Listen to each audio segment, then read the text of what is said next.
કેમ છો બાળકો? ચાલો તો આપણે સ્વાધ્યાયના પ્રશ્નોના સોલ્યુશન કરવાના વિડીયો પણ અપલોડ કરવા છે.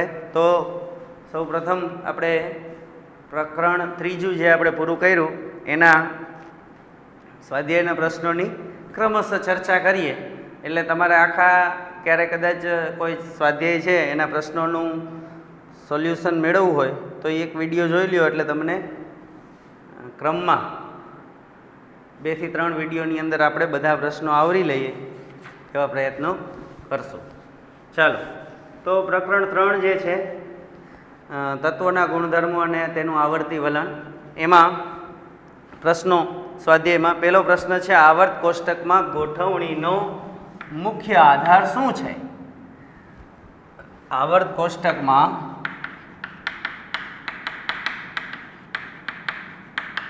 તત્વોની આ બધા પ્રશ્નો હું લખીશ નહીં, તમે બુક પાઠ્યપુસ્તક જે છે એ ખોલીને રાખજો એટલે એમાંથી તમે પ્રશ્નો જોઈ શકો. તો આવર્ત કોષ્ટકમાં ગોઠવણીનો મુખ્ય આધાર શું છે? આવર્ત કોષ્ટકમાં તત્વો શા માટે ગોઠવવામાં આવ્યા અને એમાં ગોઠવણી માટે શેનો આધાર લેવામાં આવ્યો? તો આપણે જો વાત કરીએ કે આવર્ત કોષ્ટકમાં તત્વોનો ગોઠવણીનો મુખ્ય આધાર છે તત્વોને એના પરમાણુ ક્રમાંક અને પરમાણુ ભારાંકના ચડતા ક્રમમાં ગોઠવા. જે જૂનું આવર્ત કોષ્ટક હતું એમાં પરમાણુ ભારાંકના ચડતા ક્રમમાં ગોઠવા અને નવું આવર્ત કોષ્ટક જે છે એમાં પરમાણુ ક્રમાંકના ચડતા ક્રમમાં તત્વોને ગોઠવા. અને આ ગોઠવણી પાછળનું મુખ્ય કારણ શું? તો કે વધારે તત્વોનો અભ્યાસ કરવાનો, એક કરતાં વધુ તત્વોનો અભ્યાસ કરવાનો હોય એટલે કે આ તત્વોનો અભ્યાસ સરળ બનાવવા, સમાન ગુણધર્મોવાળા તત્વોને એક સમૂહમાં ગોઠવવા, તત્વોના ગુણધર્મોનો અભ્યાસ સરળ બનાવવા, સમાન ગુણધર્મોવાળા તત્વોને એક જ સમૂહમાં, એક જ ગ્રુપમાં, એક સ્તંભમાં ગોઠવવા એ આવર્ત કોષ્ટકમાં ગોઠવણીનો મુખ્ય આધાર છે. આવર્ત કોષ્ટકમાં ગોઠવણીનો મુખ્ય આધાર શું છે? તો કે ભાઈ સરખા ગુણધર્મોવાળા તત્વો એક જ સમૂહમાં ગોઠવવા અને એના કારણે શું થાય? અભ્યાસ જે છે એ કેવો બને? સરળ બને. ચાલો આ પહેલો પ્રશ્ન હતો, ગોઠવણી. બરાબર. બીજો પ્રશ્ન છે બાળકો, મેન્ડેલીફે કયા મહત્વપૂર્ણ ગુણધર્મોને આધારે આવર્ત કોષ્ટકમાં તત્વોનું વર્ગીકરણ કર્યું અને શું તેને દ્રઢપણે પકડી રાખી શક્યો? મેન્ડેલીફે આવર્ત કોષ્ટક બનાવવા માટે કયો ગુણધર્મનો ઉપયોગ કર્યો?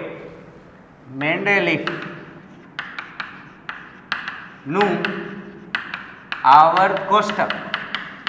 તો મેન્ડેલીફે જે આવર્ત કોષ્ટક તૈયાર કર્યું એમાં એને કયા ગુણધર્મોનો એ ઉપયોગ કર્યો? તો કે ભાઈ પરમાણુ ભારના ચડતા ક્રમમાં તત્વોને ગોઠવ્યા. પરમાણુ ભારના ચડતા ક્રમમાં તત્વોને ગોઠવ્યા. અને પછી બીજું, સમાન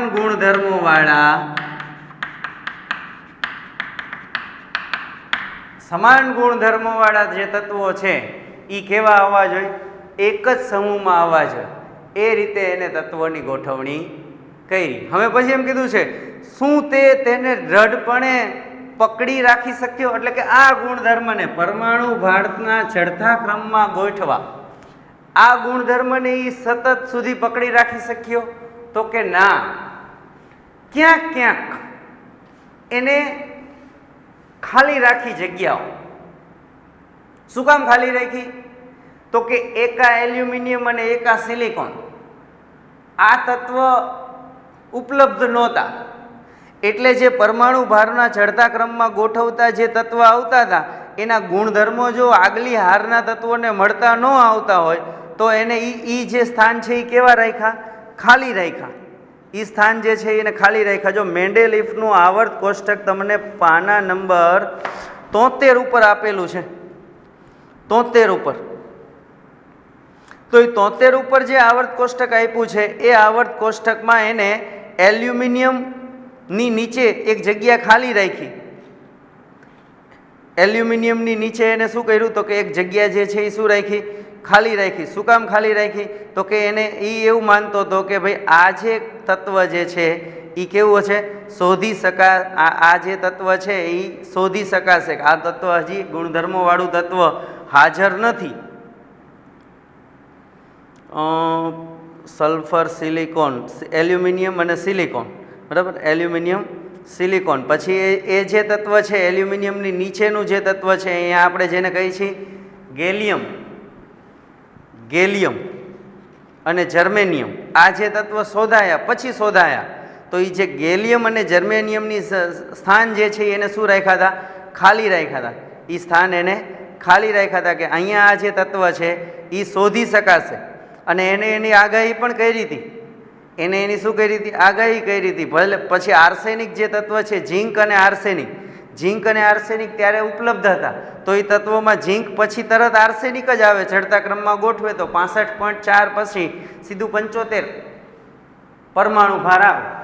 તો એ આર્સેનિકના ગુણધર્મો જે છે એ એને મળતા નહોતા આવતા એટલે એને શું કર્યું, એ જે તત્વ જે છે એ સ્થાન શું રાખ્યા, ખાલી રાખ્યા. એક બીજી વાત આવર્ત કોષ્ટકમાં તમારે એક તત્વ છે એનું નામ છે ટેલુરિયમ. ટેલુરિયમ, ટેલુરિયમ આ જે તત્વ છે ટેલુરિયમ, એનો જો તમે આવર્ત કોષ્ટકમાં જોશો તો એ ટેલુરિયમનો પરમાણુ ભાર જે છે, પરમાણુ ભાર એ છે 127.6 આવર્ત કોષ્ટકમાં. અને આયોડિન, આયોડિન, આયોડિનનો પરમાણુ ભાર એ છે 126.9. આ સમજો, આયોડિનનો પરમાણુ ભાર છે 126.9, ટેલુરિયમનો પરમાણુ ભાર છે 127.6. તો પરમાણુ ભારના ચડતા ક્રમમાં ગોઠવે તો કયું તત્વ પહેલા આવે ને કયું પછી આવે તો કે પહેલા આયોડિન આવે અને પછી ટેલુરિયમ આવે. પહેલા આયોડિન આવે પછી શું આવે, ટેલુરિયમ આવે. તો આ જે ટેલુરિયમ છે જો પરમાણુ ભારના આ ચડતા ક્રમમાં ગોઠવવા આ ગુણધર્મોનો એને ઉપયોગ કર્યો તો એને અહીંયા આ ગુણધર્મને એ દ્રઢપણે પકડી રાખી શક્યો નહીં. શું કામ કે એને જોયું કે ભાઈ આયોડિનની સંયોજકતા, આયોડિનના ગુણધર્મો, આ જે બધા ગુણધર્મો છે એ 17મા સમૂહ ફ્લોરિન જે સમૂહ છે એને મળતા આવે છે. ફ્લોરિન, ક્લોરિન, બ્રોમિન અને આયોડિન. તો કે આયોડિનના જે ગુણધર્મો છે એ તો ફ્લોરિન, ક્લોરિન અને બ્રોમિન જેવા છે. જ્યારે ઓક્સિજન, સલ્ફર, સેલેનિયમ અને ટેલુરિયમ, પોલોડિયમ, તો કે આ જે ટેલુરિયમના ગુણધર્મો જે છે એ ગુણધર્મો જે છે એ ઓક્સિજન, સલ્ફર અને સેલેનિયમને મળતા આવે છે. એના ઓક્સાઇડ બને છે તો એ સેલેનિયમ જેવા બને છે, એના હાઇડ્રેટ બને છે તો એ સેલેનિયમ જેવા બને છે. H2Te આવા ઓક્સાઇડ બને, એના હાઇડ્રેટ બને છે. H2O, H2S, H2Se, H2Te, તો આવા એના જે હાઇડ્રેટ ને ઓક્સાઇડ ને એના ગુણધર્મો છે એ તો ઓક્સિજન સમૂહને મળતા આવે છે. તો એ જે છે એ ગુણધર્મને એને પ્રાધાન્યતા આપી કે જે તત્વના ગુણધર્મો જે સમૂહના ગુણધર્મોને મળતા આવતા હોય એમાં એને ગોઠવવું. પરમાણુ ભારની ગણતરીમાં, પરમાણુ ભારની જે ચકાસણી કરી હશે એમાં કદાચ ભૂલ થઈ હશે પણ ગુણધર્મો જે છે એ ઓક્સિજનને મળતા આવે છે. એના સંયોજનો જે છે એ પણ આ સમૂહના તત્વોના સંયોજનો જેવા છે. તો એને ભલે પરમાણુ ભાર વધુ હોય તો એને ટેલુરિયમને આયોડિન કરતાં પહેલાં ગોઠવો. બરાબર? એટલે તમે આ જે પ્રશ્ન છે 2 માર્કમાં પૂછાણો હોય તો એ પ્રમાણે લખવાનું કે પ્રશ્ન એમ છે કે મેન્ડેલિફ કયા ગુણધર્મોને આવર્ત કોષ્ટકના વર્ગીકરણ માટે ઉપયોગ કર્યો તો કે ભાઈ પરમાણુ પારના ચડતા ક્રમમાં ગોઠવવા તત્વોને એ પ્રમાણેના ગુણધર્મોનો ઉપયોગ કરી અને એને તત્વોને ગોઠવા અને આવર્ત કોષ્ટકની રચના કરી. અને એક બીજો નિયમ કે ભાઈ સરખા ગુણધર્મોવાળા તત્વોને એક જ સમૂહમાં રાખવા. એટલે એ સરખા ગુણધર્મોવાળા તત્વોને એક જ સમૂહમાં રાખવા આ ગુણધર્મને એ દ્રઢપણે વળગી રહ્યો, પણ પરમાણુ ભારના ચડતા ક્રમમાં ગોઠવવાના એ ગુણધર્મને એ વળગી રહ્યો નહીં. અને ત્યાં ઉદાહરણ આપવાનું કે ટેલુરિયમનો પરમાણુ ભાર આયોડિન કરતાં વધુ હોવા છતાં ટેલુરિયમને પહેલાં ગોઠવું એટલે કે 16મા સમૂહમાં અને આયોડિનને 17મા સમૂહમાં ગોઠવવામાં આવ્યું. બરાબર, આવી રીતે એને લખી શકાય. ચાલો, આ હતો બીજો પ્રશ્ન. ત્રીજો, આની આપણે ચર્ચા તો આ જ્યારે આગળ પાઠની શરૂઆત કરી ત્યારે કરી જ હતી. આ તો પ્રશ્નોની જવાબની આપણને અંદાજ આવે. મેન્ડેલિફના આવર્ત નિયમ અને આધુનિક આવર્ત નિયમમાં પાયાનો તફાવત શું છે? મેન્ડેલિફનો આવર્ત નિયમ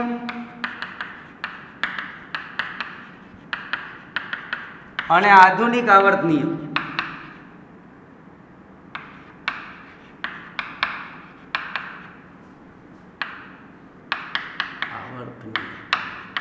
ની માથે ને તની માથે આવે. જો આપણે વિજ્ઞાનના વિદ્યાર્થીઓ રહ્યા એટલે આવી ભૂલ તો થાય, ભાષા શિક્ષક નથી એટલે.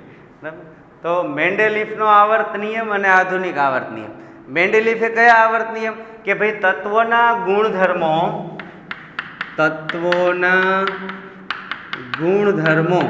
ત્યાં ભૌતિક રાસાયણિક શબ્દ વાપરો તો હાલે. તત્વોના ભૌતિક અને રાસાયણિક ગુણધર્મો તેના પરમાણુ ભારના આવર્તનીય વિધેય છે. અને આધુનિક આવર્ત નિયમ એ છે કે તત્વોના ગુણધર્મો તેના પરમાણુ ક્રમાંકના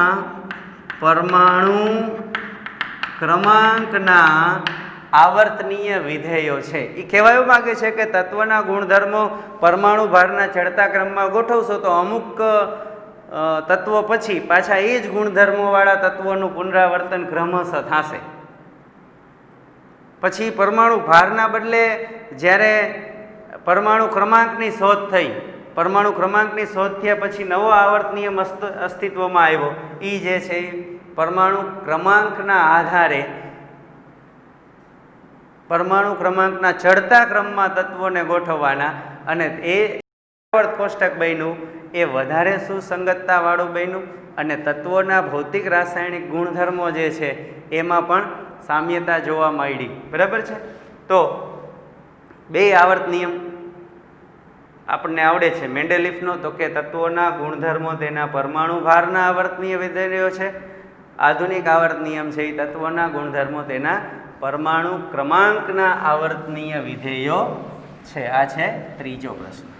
ચાલો, ચોથો પ્રશ્ન શું છે? ચોથો પ્રશ્ન, ચોથા પ્રશ્નમાં આપ્યું છે કે ક્વોન્ટમ આંકના આધારે સાબિત કરો કે આવર્તન કોષ્ટકના છઠ્ઠા આવર્તમાં 32 તત્વો હોવા જોઈએ. છઠ્ઠા આવર્તમાં ક્વોન્ટમ આંકના આધારે. હવે મુખ્ય ક્વોન્ટમ આંક છઠ્ઠો આવર્ત, છઠ્ઠો આવર્ત એટલે અહીંયા મુખ્ય ક્વોન્ટમ આંક 6 હશે. 6 તો છઠ્ઠા આવર્તની અંદર મુખ્ય ક્વોન્ટમ આંક 6 હશે તો એમાં 6s પ્રકારની એક કક્ષક હશે. ત્યાં જ 4f પ્રકારની એક કક્ષક હશે.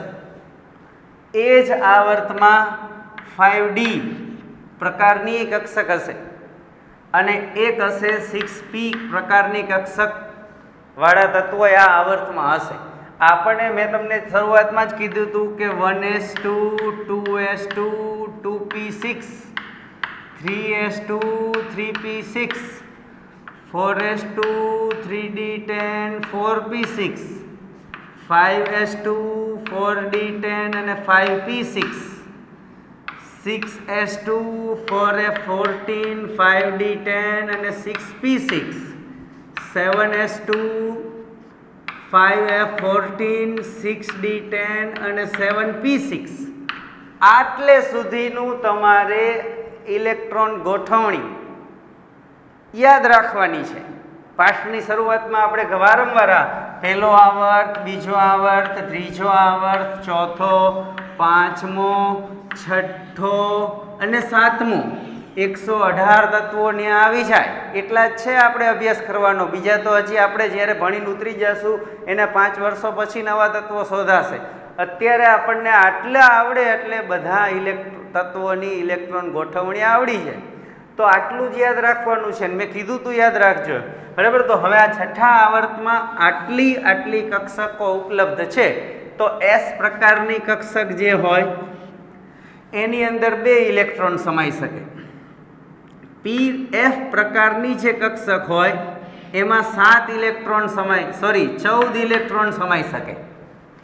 ડી પ્રકારની પેટા કક્ષક એની અંદર 5 પેટાકોષ છે અને 5 પેટાકોષની અંદર 10 ઇલેક્ટ્રોન સમાઈ શકે. એફમાં 7 પેટાકોષ છે એટલે એમાં 14 ઇલેક્ટ્રોન સમાઈ શકે. પી ની અંદર 3 પેટાકોષ છે એટલે 6 ઇલેક્ટ્રોન સમાઈ શકે. તો 2 + 14 + 10 + 6 = 32. એટલે છઠ્ઠા આવર્તમાં તત્વોની સંખ્યા જે છે એ કેટલી છે? 32 છે. એ સમજાવી શકાય. એટલે લખવાનું કે ભાઈ છઠ્ઠા આવર્તમાં 6s પ્રકાર, 4f પ્રકારની, 5d અને 6p પ્રકારની કક્ષકો ઉપલબ્ધ છે. s પ્રકારની કક્ષકની અંદર 2 ઇલેક્ટ્રોન, f પ્રકારની કક્ષકમાં 14 ઇલેક્ટ્રોન, d પ્રકારની કક્ષકમાં 10 ઇલેક્ટ્રોન અને p પ્રકારની કક્ષકમાં 6 ઇલેક્ટ્રોન સમાઈ શકે. એટલે આ બધાનો જો સરવાળો કરીએ તો 32 થાય છે. એટલે છઠ્ઠા આવર્તમાં વિવિધતાવાળા 32 તત્વો સમાઈ શકે.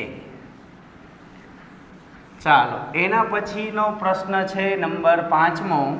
5મા પ્રશ્નમાં શું છે પ્રશ્ન? આવર્ત અને સમૂહની દ્રષ્ટિએ z બરાબર 114 z બરાબર 114 વાળા તત્વનું સ્થાન આવર્ત કોષ્ટકમાં ક્યાં હશે? આના માટે મેં તમને આ પ્રશ્ન આપણે સમજાવ્યો હતો જ્યારે આપણે ચર્ચા કરતા હતા ત્યારે. આ તત્વનું કેટલામું આવર્ત અને કેટલામાં સમૂહમાં હશે એના માટે ઓલું તો મેં કીધું એ તો આવડવું જ જોઈએ, બરાબર. હવે આપણને એક તો એ ખબર હોવી જોઈએ કે પહેલા આવર્તમાં 2 તત્વો, બીજામાં 8, ત્રીજામાં 8, પછી 18, પછી 18, પછી 32, પછી 32 આવી રીતે તત્વો છે. અને બીજી રીતે કરીએ તો પહેલો આવર્ત પૂરો થતો હોય ત્યાં 2, બીજો આવર્ત પૂરો થતો હોય ત્યાં પરમાણુ ક્રમાંક 10 થઈ જાય, ત્રીજો આવર્ત પૂરો થતો હોય એટલે 18 થઈ જાય, ચોથો આવર્ત પૂરો થતો હોય અહીંયા 18 × 36, 18 × 54, 54 ને 32 નાખો એટલે 4 ને 2 6, 86 અને અહીંયા આવી જાય તો 118. તો હવે જેનો પરમાણુ ક્રમાંક 114 કરતાં વધારે હોય, જો પહેલા આવર્તનું છેલ્લું તત્વ જે છે એનો પરમાણુ ક્રમાંક 2, બીજા આવર્તનું છેલ્લું તત્વ એનો પરમાણુ ક્રમાંક 10, ત્રીજા આવર્તના છેલ્લા તત્વનો પરમાણુ ક્રમાંક 18, ચોથા આવર્તના છેલ્લા તત્વનો પરમાણુ ક્રમાંક 36. આ નિષ્ક્રિય વાયુ તત્વના પરમાણુ ક્રમાંક છે. 2, 10, 18, 36, 54, 86 અને 118. Helium, neon, argon, krypton, xenon, radon. આ તો હજી શોધાવાનું બાકી છે. આમ તો એનું નામ છે, સોરી, જોઈ લઈએ આપણે. ઓલા 118માં વાળા જે ઓલું તમને કોષ્ટક આપ્યું ને 100 થી વધુ, એમાં એનું નામ છે 118માનું UUO, સોરી, એ તો આના પરથી મળી જાય, અનઓક્ટિયમ. અને આમ તો આ તત્વ શોધાયેલું છે. અત્યારે જે ઓલું તમે પ્લે સ્ટોરમાં એપ્લિકેશન પિરિયોડિક ટેબલ ડાઉનલોડ કરશો તો એમાં એનું નામ શોધી ગયું છે, એટલે એમાં છે નામ એનું. તો આપણને એમ કીધું છે કે 114, એટલે આપણે હવે સીધું માની લઈએ કે ભાઈ 114 હશે એટલે એ કયા આવર્તમાં હશે? તો કે ભાઈ 7મા આવર્તમાં હશે. એનો પરમાણુ ક્રમાંક 86 કરતાં વધુ છે એટલે એ કયા આવર્તમાં હશે? 7મા આવર્તમાં હશે. હવે અહીંયાથી 86 થી પછી ઉમેરતા જઈએ. 7મા આવર્તમાં તત્વો કયા છે? સોરી, પેટાકોષ કયા કયા છે? 6x, 5f, 6d અને 7p. હવે આપણે 114 થાય ત્યાં સુધી ઉમેરવાના. s ની અંદર 2, 86 ને 2 88 થયા. f ની અંદર 14, 88 ને 14, 88 ને 4 92, 102 પ્લસ 10, આમાં 10 નાખીએ એટલે 102 માં 114, 12 112 ની અંદર હવે આમાં ખાલી બે એટલે 114 થઈ જાય. એનો અર્થ એમ થયો કે 7p2 p કક્ષકની અંદર 2 ઇલેક્ટ્રોન છે. p કક્ષકની અંદર 2 ઇલેક્ટ્રોન હોય એટલે p કક્ષક કયા સમૂહથી ચાલુ થાય? 13મા સમૂહથી. 13મા p કક્ષકની અંદર 1 ઇલેક્ટ્રોન એટલે 13મો સમૂહ અને p કક્ષકની અંદર 2 ઇલેક્ટ્રોન એટલે 14મો સમૂહ. તો આ જે તત્વ છે એ 7મા આવર્ત અને 14મા સમૂહનું તત્વ છે. આ રીતે કોઈ પણ તત્વનો પરમાણુ ક્રમાંક આપ્યો હોય તો એ કયા આવર્તમાં અને કયા સમૂહમાં છે એ મેળવી શકાય. બરાબર. અને આ કંઈ આમ સાવ સરળતાથી તમે થોડીક તો આમાં માહિતી હોવી જોઈએ. તમને હું એમ કહું કે 89 પરમાણુ ક્રમાંક છે તો એ કયા આવર્તમાં હશે અને એ કયો સમૂહમાં આવેલું તત્વ હશે, કયા વિભાગમાં આવેલું તત્વ હશે. અહીંયા સમૂહના બદલે ઘણી વખત શું શબ્દ વાપરે? વિભાગ. તો વિભાગમાં S વિભાગ, P વિભાગ, D વિભાગ અને F વિભાગ. એના આધારે તમારે વિભાગનું પણ નામ નક્કી કરવાનું આવે. એવા ઘણા બધા MCQઓ તમારા અન્ય સાહિત્યની અંદર ઉપલબ્ધ હોય છે. આપણને રીત ખબર છે. હવે તમને કોઈ પણ પરમાણુ ક્રમાંક કહે તો તમને આવડે. બરાબર છે. ચાલો, આ હતી પ્રશ્ન 5મો. પછી છે પ્રશ્ન નંબર 6. છઠ્ઠો પ્રશ્ન. શું છે છઠ્ઠો પ્રશ્ન? જો બાળકો અહીંયા ક્લાસમાં બેઠા હોય ને તો અહીંયા પ્રશ્નો બોલે તો કેટલી મજા આવે. બોલું તો છઠ્ઠા પ્રશ્નની અંદર તમને એમ કીધું છે કે ત્રીજો આવર્ત અને 17મો સમૂહનો પરમાણુ ક્રમાંક શોધો. આપણે આનો રિપીટ પ્રશ્ન જ છે. આનો ઊંધો ફેરવેલો પ્રશ્ન છે કે ભાઈ તમને પહેલાં તો એમ કીધું હોય કે આટલો પરમાણુ ક્રમાંક છે તો એ કયા આવર્ત અને કયા સમૂહમાં હોય. તમને આવર્ત અને સમૂહ કહી દીધો છે. એમ કીધો છે કે ત્રીજો આવર્ત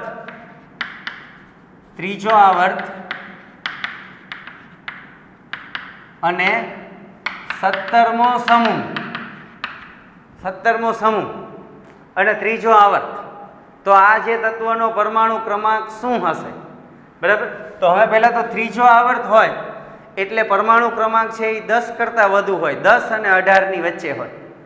ત્રીજા આવર્તના 11 થી 18 સુધીના તત્વો છે એ ત્રીજા આવર્તમાં છે. અને ન હોય તો આપણે ઓલી ઇલેક્ટ્રોન રચના 1s પહેલા આવર્ત માટે, 2s અને 2p બીજા આવર્ત માટે અને 3s અને 3p ત્રીજા આવર્ત માટે, ચોથા આવર્ત માટે 4s 3d અને 4p. તો 3s અને 3p આની અંદર હોય. હવે 17મો સમૂહ હોય એટલે આપણે 13, 14, 15, 16, 17 ત્યાંથી p વિભાગ ચાલુ થાય. તો 17મા સમૂહમાં p વિભાગની અંદર 5 ઇલેક્ટ્રોન હોય. એટલે અહીંયા જે ઇલેક્ટ્રોન રચના હશે એ ઇલેક્ટ્રોન રચના પહેલાં તો 17મો સમૂહ છે એટલે અહીંયા 3p5 અને 3s2 તો ભરાયેલો જ હોય. 3s2 ભરાયેલો હોય. p ની અંદર 5 ઇલેક્ટ્રોન હોય. આ એક ખબર હોવી જોઈએ તમને કે 13મા સમૂહથી p વિભાગ ચાલુ થાય છે. અને એ તો આપણે શરૂઆત કરી ત્યારે જ સમજાવી છે. કેટલી વખત આવર્ત કોષ્ટક આવું દોર્યું અને આમ કીધેલું છે કે અહીંયા પહેલો અને બીજો સમૂહ છે, અહીંયા 13 થી 18 સમૂહ છે. આ જે 6 સમૂહો છે બરાબર, અહીંયા 13, 14, 15, 16, 17 અને 18 આ p વિભાગનો સમૂહ છે. અહીંયા વચ્ચે જે છે એ 10 સમૂહ છે એ d વિભાગના છે અને નીચે 14 તત્વો 28 તત્વોની બે હાર છે એ f વિભાગના તત્વો છે, 4f અને 5f. તો આ જે આવર્ત કોષ્ટકમાં આપણને ખબર છે. તો હવે અહીંયા બીજો આવર્ત પૂરો થતો અહીંયા પરમાણુ ક્રમાંક 10 એ બીજો આવર્ત પૂરો થઈ જાય. 10 ને 2 12, 12 ને 5 17. તો પરમાણુ ક્રમાંક કેટલો હશે? ત્રીજો આવર્ત અને 17મો સમૂહ હોય તો એ તત્વનો પરમાણુ ક્રમાંક જે છે એ 17 હશે. બરાબર છે. ચાલો, એના પછીનો પ્રશ્ન, આની મને ખબર છે લગભગ આપણે ચર્ચા કરી હતી. ચાલો, એના પછીનો પ્રશ્ન છે 7મો પ્રશ્ન. કયા તત્વનું નામ લોરેન્સ બર્કલે લેબોરેટરીએ સૂચવ્યું? આ ઓલું છે જુદા જુદા તત્વોના નામ કોને કોને સૂચવા, તો લોરેન્સ બર્કલે 103માં તત્વનું નામ, આ માહિતીવાળો પ્રશ્ન બરાબર, કે 103માં તત્વનું નામ લોરેન્સિયમ. આ જે તત્વનું નામ લોરેન્સિયમ આપ્યું એ લોરેન્સ બર્કલે લેબોરેટરી એને 103માં તત્વોના ગુણધર્મો શોધ્યા અને પછી એનું નામ જે છે એ IUPACને આપ્યું અને IUPAC એ તત્વના સંશોધનોને પરિણામે આ નામ જે છે એ માન્ય રાખ્યું હંગામી નામકરણ પદ્ધતિ બાદ. ઓલું જે 104માં તત્વોમાં કેમ દ્વિધા થઈ હતી, રશિયન વૈજ્ઞાનિકોએ કીધું હતું કે ભાઈ કુર્ચોટોરિયમ રાખવું અને અમેરિકન વૈજ્ઞાનિકોએ એમ કીધું હતું કે રુથોફોડિયમ રાખવું, અને પછી અમેરિકા પોતાની હલવી ગયું અને 104માં તત્વોનું નામ રુથોફોડિયમ રાખ્યું. અને આમ બીજી રીતે કહીએ તો એ જે વૈજ્ઞાનિકોએ જે સંશોધનો અને ગુણધર્મો રજૂ કર્યા હતા એ વધુ હતા અને વધુ સચોટ હતા. પછી બીજું કયું છે સિબોર્જ ગ્રુપ. સિબોર્જ ગ્રુપ એ 106 પરમાણુ ક્રમાંકવાળું તત્વ સિબોર્જિયમ. તત્વનું નામ શું છે? સિબોર્જિયમ. સિબોર્જિયમ. ગ્લેન ટી સીબોર્ગ, પાઠની શરૂઆતમાં નામ આવ્યું હતું ગ્લેન ટી સીબોર્ગ. આ વૈજ્ઞાનિકના નામ પરથી એના પાસે ભણેલા વિદ્યાર્થીઓ દ્વારા આ તત્વના ગુણધર્મો શોધવામાં આવ્યા અને એની માનમાં આ જે તત્વ જે છે એને સિબોર્જિયમ નામ આપવામાં આવ્યું ગ્લેન ટી સીબોર્ગના ઓલા પ્રમાણે. ચાલો, આ તો 7મો પ્રશ્ન. એના પછી છે પ્રશ્ન નંબર 8. તમારે આ નંબર એટલે તમે નંબર એટલા માટે કહું છું કે તમને પાઠ્યપુસ્તકમાં પ્રશ્ન મળે. એક જ સમૂહમાં રહેલા તત્વોના ભૌતિક અને રાસાયણિક ગુણધર્મો શા માટે સમાન હોય છે? કહી શકશો તમે? એક જ સમૂહમાં આવેલા તત્વોના એક જ સમૂહમાં આવેલા તત્વો હોય, દાખલા તરીકે પહેલો સમૂહ છે તો પહેલા સમૂહના બધા તત્વોના ભૌતિક રાસાયણિક ગુણધર્મો સમાન હોય છે. તો સમાન હોવા પાછળનું કારણ શું છે? એક જ સમૂહમાં રહેલા બધા તત્વોના ઇલેક્ટ્રોન રચના, એમાંય ખાસ કરીને સંયોજકતા કક્ષાની ઇલેક્ટ્રોન રચના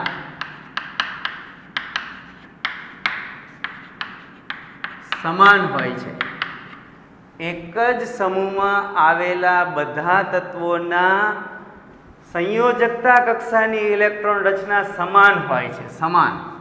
અને ઇલેક્ટ્રોન રચના સમાન હોવાને કારણે સંયોજકતા કક્ષાની બાહ્યતમ કક્ષાની ઇલેક્ટ્રોન રચના સરખી હોવાને કારણે એના ભૌતિક અને રાસાયણિક ગુણધર્મો કેવા છે?